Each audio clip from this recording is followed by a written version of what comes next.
My name is Faith Baylor, and during COVID is when things fell apart in my life.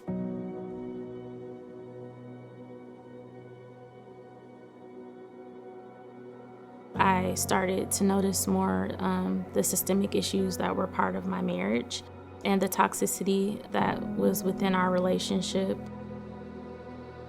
Throughout my marriage, the lies that I heard about me, I started to transfer those things onto God. So things that I may have heard from my spouse, I started believing that God believed those things about me too.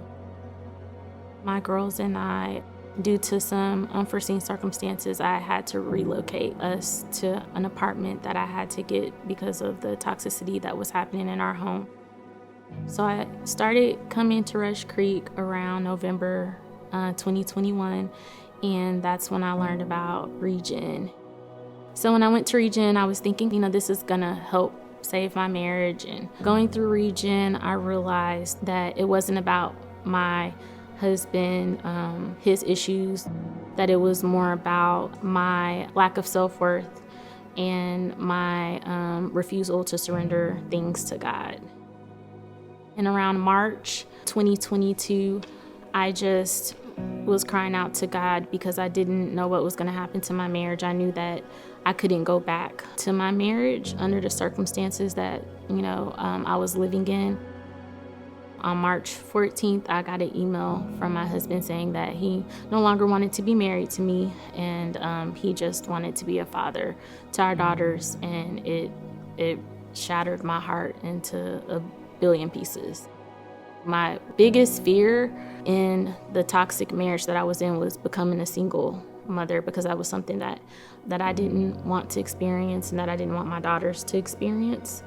But as I went through Regen, I learned that my inability to surrender my husband to God was my lack of trust in God to be able to be big enough to handle the situation. And one of the biggest things that I suffer with and I still work on today is my lack of self-worth.